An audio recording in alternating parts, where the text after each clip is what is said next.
भागवताची कथा करत असतो तर कथेला आलेले खूप भगवंतामध्ये रुची असलेले, भगवंतामध्ये प्रेम असलेले भक्त कथा आटोपल्यावरती माझ्याजवळ येत असतात आणि म्हणत असतात, महाराज तुम्ही भगवद्गीता खूप सुंदर सांगितली हो.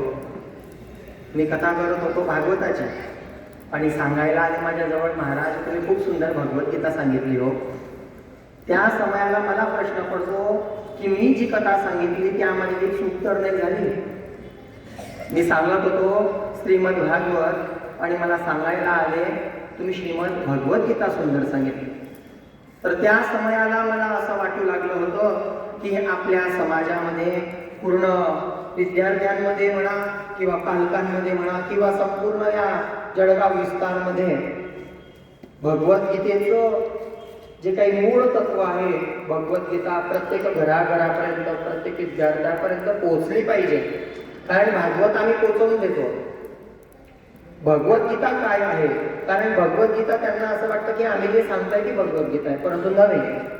आम्ही जो सांगत आहात तो श्रीमद भागवत ग्रंथ आहे आणि भगवद्गीता जी आहे ती भगवंताने स्वतः सांगितलेली आहे. भगवंताची स्वतः वाणी आहे. भगवंताच्या स्वतः मुखातून, कृष्णचंद्र नारायण यांच्या मुखातून अर्जुनाला सांगितली गेली ती भगवद्गीता आहे. आणि भागवत म्हणजे काय? तर शुकदेवजी महाराजांनी परीक्षिताला जे सांगितलं तो ग्रंथ म्हणजे श्रीमद भागवत आहे. तर भगवद्गीता आणि भागवत यामधील फरक आपल्याला माहीत पाहिजे. त्या समयाला मी मनामध्ये विचार केला होता की असं कोणीतरी पाहिजे की भगवद्गीता घराघरापर्यंत पोहोचवली पाहिजे, विद्यार्थ्यापर्यंत पोहोचवली पाहिजे. आणि इथे आल्यावर मला कळालं की अण्णासाहेब पेंढारे प्रतिष्ठान एवढं चांगलं कार्य करते की प्रत्येक विद्यार्थ्यांपर्यंत ती भगवद्गीता पोहोचवण्याचं कार्य करते. म्हणून एक वेळेस त्यांच्यासाठी टाळ्यांचा गजर झाला पाहिजे.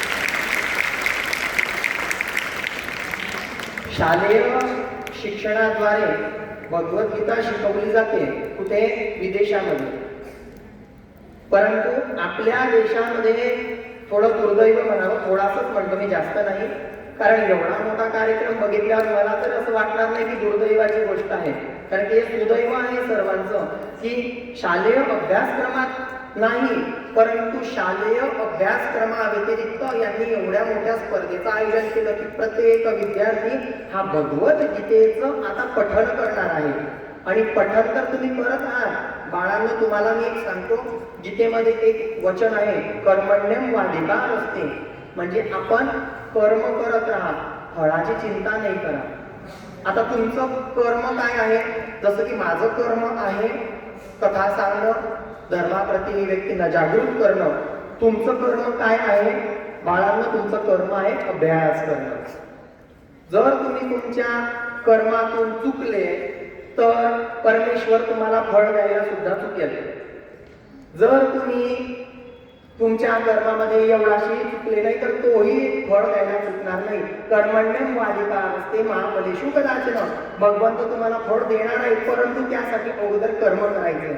आणि सर्व विद्यार्थी मित्रांनो, तुम्ही जिथे बसलेले आहात, एकोकाळी मी सुद्धा विद्यार्थी होतो आणि मी अशाच कार्यक्रमांमध्ये बसलेलो होतो. ज्या समयाला मी गेस्ट म्हणून आलो तर आमचे हिमांशू महाराज मला म्हणाले की एक काळ असा होता की आपण याच कॅम्पसमध्ये कुठे ना कुठे काही स्पर्धा परीक्षांचं आयोजन व्हायचं, स्कॉलरशिप वगैरे वगैरे इत्यादी. आणि मला तुम्हाला सांगायला आवडेल की माझे जे DEDचे पहिल्या सत्राचे जे पेपर झाले होते ते याच कॅम्पसमध्ये त्या वर्गामध्ये झाले होते.